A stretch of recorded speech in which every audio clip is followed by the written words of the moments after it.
새번역 사도신경으로 신앙 고백하겠습니다. 저는 전능하신 아버지 하나님 천지의 창조주를 믿습니다. 저는 그분의 유일하신 아들 우리 주 예수 그리스도를 믿습니다. 그분은 성령으로 잉태되어 동정녀 마리아에게서 나시고 본디오 빌라도에게 고난을 받아 십자가에 못 박혀 죽으시고 장사된 지 사흘 만에 죽은 자 가운데서 다시 살아나셨으며 하늘에 오르시어 전능하신 아버지 하나님 우편에 앉아 계시다가 거기로부터 살아있는 자와 죽은 자를 심판하러 오십니다.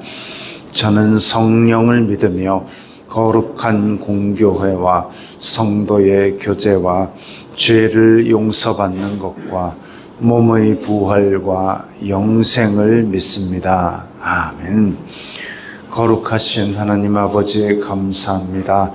간밤에도 편히 쉬게 해주시고 새벽에 기도하는 자리에 불러주시니 감사합니다. 이 시간 저희들 마음 중심으로 주님을 경외하게 하여 주시옵소서. 예수님 이름으로 기도드리옵나이다. 아멘. 찬송가 484장입니다.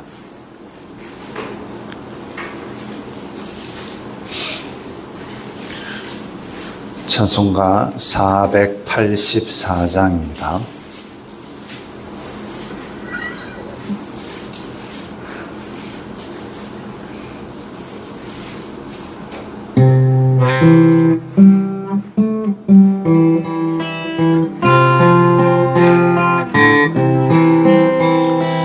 내 맘에 주여 소망되소서. 주 없이 모든 일 헛되어라. 밤에나 낮에나 주님 생각, 잘 때나 깰 때 함께 하소서.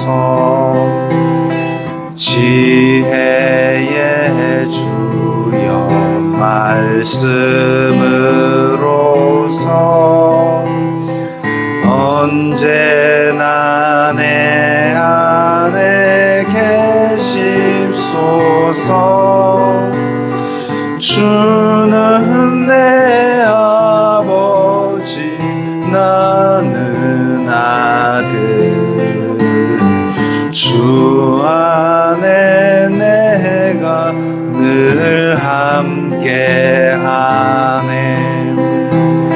세상의 영광 나 안 보여도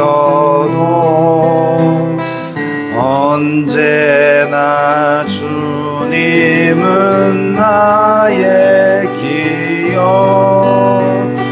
주님만 내 맘에 계시오니 영원한 주님 참 귀하셔라. 영원한 주 내 승리의 주, 하늘의 기쁨을 주옵소서. 어떠한 고난이 닥쳐와도 만유의 주여 소망되소서.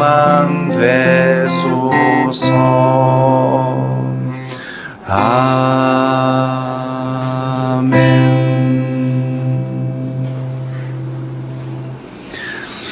오늘 말씀은 잠언 6장 1절부터 11절까지의 말씀입니다.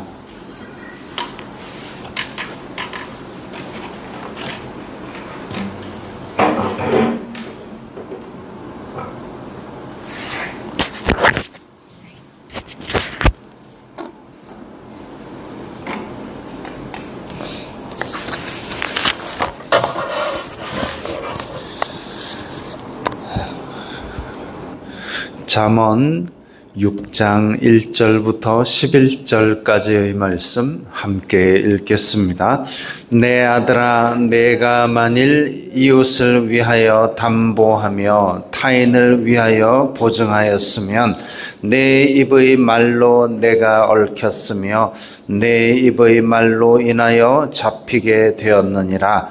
내 아들아, 내가 내 이웃의 손에 빠졌은즉 이같이 하라. 너는 곧 가서 겸손히 내 이웃에게 간구하여 스스로 구원하되 내 눈을 잠들게 하지 말며 눈꺼풀을 감기게 하지 말고 노루가 사냥꾼의 손에서 벗어나는 것 같이 새가 그물 치는 자의 손에서 벗어나는 것 같이 스스로 구원하라. 게으른 자여, 개미에게 가서 그가 하는 것을 보고 지혜를 얻으라. 개미는 두령도 없고 감독자도 없고 통치자도 없으되 먹을 것을 여름 동안에 예비하며 추수 때에 양식을 모으느니라. 게으른 자여, 내가 어느 때까지 누워 있겠느냐? 내가 어느 때에 잠이 깨어 일어나겠느냐? 좀 더 자자, 좀 더 졸자, 손을 모으고 좀 더 누워있자 하면 내 빈궁이 강도같이 오며 내 곤핍이 군사같이 이르리라. 아멘. 1절부터 5절까지는 이웃을 위하여 담보, 보증하는 것에 관한 이야기입니다. 근데 보증을 서지 말랍니다. 이것이 이웃에게 베푸는 자비를 금지하고 호의를 베풀지 말라는 이야기가 아니라 그 이웃이라는 사람이 언제든지 변할 수 있다라는 것은 변수를 염두에 두라는 얘기죠. 사람은 변할 수 있기에, 그리고 만약에 그 이웃이 단지 그냥 이웃이라는 이유로 담보를 하거나 보증하는 것, 특히나 그가 갚을 능력이 없거나 갚을 의도가 없는데 보증을 서게 되면, 혹은 갚을 능력과 의도가 있다 할지라도 사람의 마음이 욕심으로 변심하게 되는 경우, 이런 경우에는 이 사람이 변할 수 있기 때문에 그것을 보증한 것이 결국은 본인에게 굴레가 되고 아주 큰 부담이 되는 것이죠.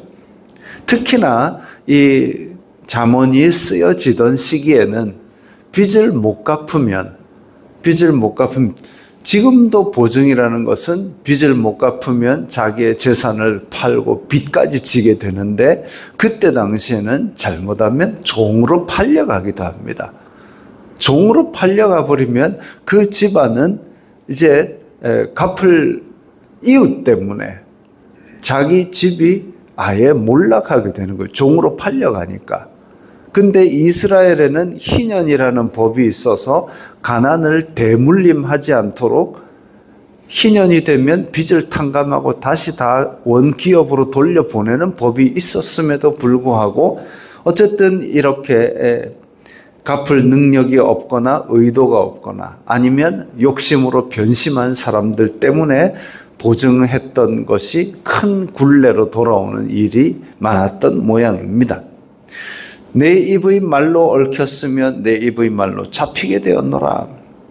그렇기 때문에 그것을 풀기 위해서는 곧 가서 겸손히 이웃에게 간구하여 스스로 구원하되, 가서 싸우거나 이런 거 말고 정말 최대한 공손하게 그것을 풀어내야 되고, 그렇게 해결해야 될 사람은 결국 자신이라는 거죠. 자신이 그 책임을 져야 합니다.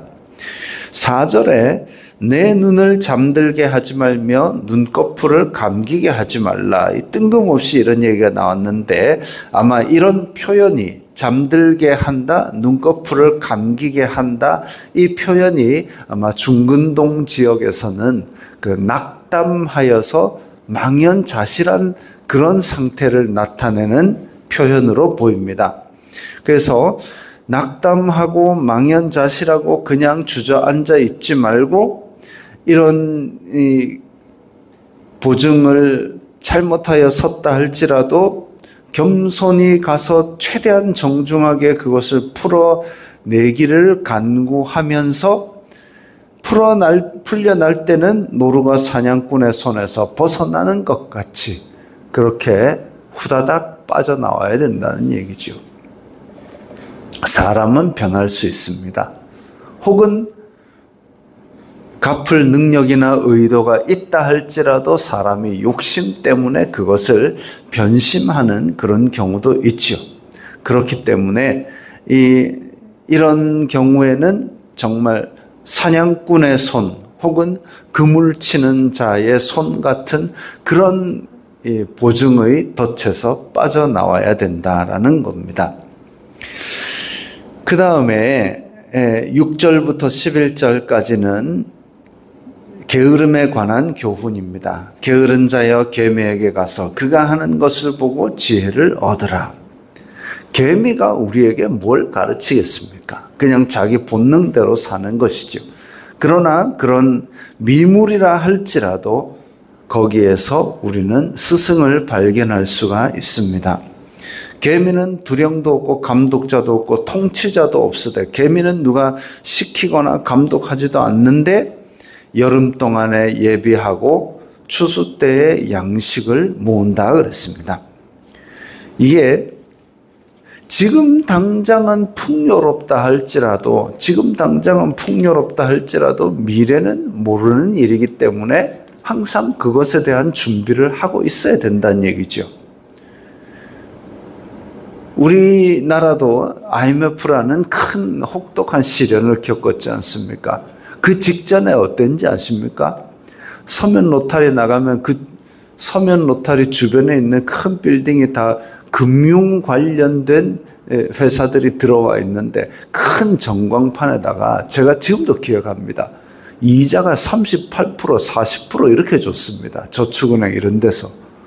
그러다가 뜬금없이 왕창 무너져가지고 엉망됐습니다. 뜬금없이 왕창 무너진 게 뭐냐면 그 원인이 외환 보유고 우리나라가 다른 나라랑 무역을 하고 그리고 다른 나라가 우리나라에 투자하고 이런 건데 우리나라가 지금 못 믿을 상황이 되면 불안한 상황이 되는 지표가 딱 보인다 싶으면은 외국에서 돈을 확 다 빼갑니다. 그러면 우리나라 금융기업이 차례차례 무너지는 거죠. 그래서 지금 풍요롭다 해가지고 이자 잔치를 30%, 40%를 펑펑하고 이럴 때가 아니다 이거죠.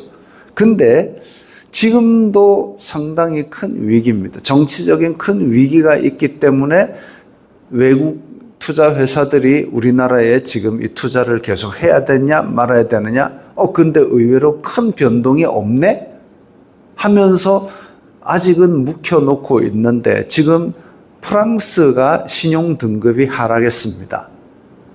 프랑스 신용 등급이 하락하니까 투자 회사들이 돈을 빼가는 바람에 프랑스가 지금 경제적으로 어려움을 겪기 시작했죠.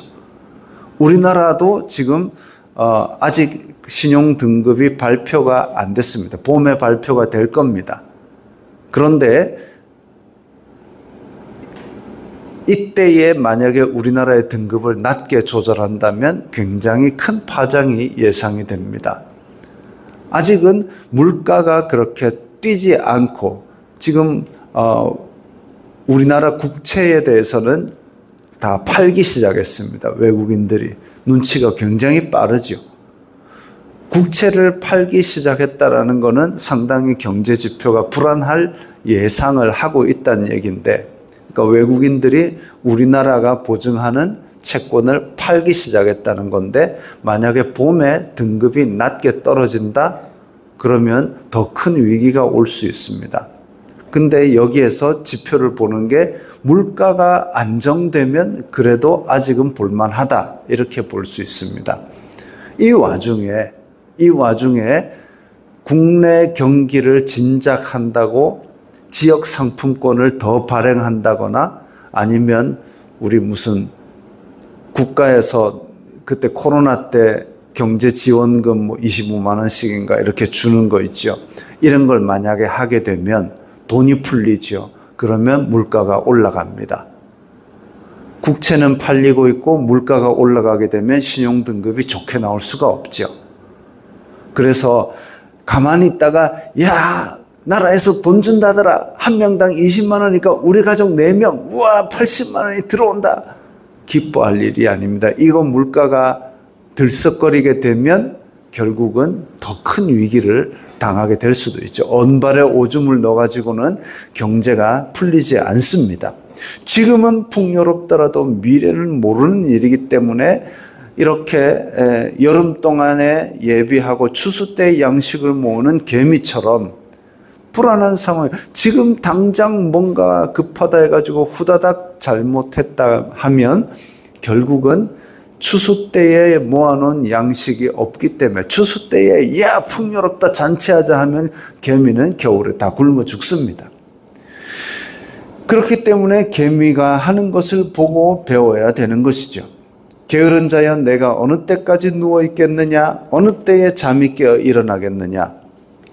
게으른 자의 이 상태가 그야말로 습관적으로 아주 체질화되어 있는 게으름이 지금 묘사되고 있습니다. 좀 더 자자, 좀 더 졸자, 손을 모으고 좀 더 누워 있자 하면 내 빈궁이 강도같이 오면 내 곤핍이 군사같이 이르리라. 좀 더 자고 좀 더 졸고 지금 당장은 편하고 지금 당장은 발이 따뜻할 수 있지만 어느 순간 강도는 예상 못할 때 들어오죠. 내 빈궁이 강도같이 온다. 예상할 수 없는 때에 가난이 닥쳐옵니다. 내 곤핍이 군사같이 이르리라. 군사라는 것은 우리 개인으로 상대할 수가 없습니다. 저항할 수 없는 거죠. 가난이 예상 못한 때에 닥쳐오고 곤핍이 저항할 수 없을 정도의 힘으로 닥쳐올 때에 우리는 만약에 게으르게 누워 있었다, 그건 뭐 도저히 피할 수 없이 그 가난의 직격탄을 맞아들여야 될 수밖에 없습니다. 가난이라는 것은 그렇게 사실은 원인이 애시당초에 좀 한 번 더 할 수 있고 한 번 더 준비할 수 있는 그런 평범한 기회들을 많이 놓쳤기 때문에 다가오는 것이죠. 그러지 않다 하더라도 요즘은 국제 정세가 워낙 다양한 변수들이 있기 때문에 우리가 예측할 수가 없습니다. 예측할 수가 없는 다양한 변수들이 어떻게 될지 알 수 없기 때문에 준비를 해도 때로는 심하게 어려움을 겪기도 합니다. 그런데 미래는 어찌 될지 모르니 늘 준비하는 것을 생각하고 있는 그것이 바로 잠언에서 이야기하는 지혜자의 모습이지요. 오늘 이렇게 보증과 게으름에 대한 교훈을 보았습니다. 하나님을 믿는 사람들은 아이고 하나님께서 다 해결해 주실 거다라고 손 놓고 있는 것이 아니라 하나님께서 주신 지혜로 이 세상 사람들보다 훨씬 지혜로운 대처를 하고 준비를 하고 살아가는 것이 마땅할 것입니다. 그야말로 대책 없이 손 놓고 지내는 것은 믿음이 아니라 방종이죠. 게으름입니다. 그래서 우리는 이런 어려움이 없을 수는 없지만 그것을 미리 준비하고 또한 이 세상 사람들의 지혜보다 하나님의 지혜를 가진 사람으로서 책임 있는 삶을 사는 그런 태도를 지녀야 하겠습니다. 기도하겠습니다. 거룩하신 아버지 하나님 감사합니다. 저희들에게 주님께서 함께하여 주시고 삶의 지혜를 주시니 감사합니다. 이 세상은 어찌 될지 알 수가 없고 또한 사람의 마음은 어찌 될지 알 수가 없으니 그런 불안한 미래에 대해서 주님께서 주신 지혜로 차곡차곡 준비하고 성실하게 저의 일들을 잘 해낼 수 있도록 인도하여 주시옵소서. 예수님 이름으로 기도드리옵나이다. 아멘.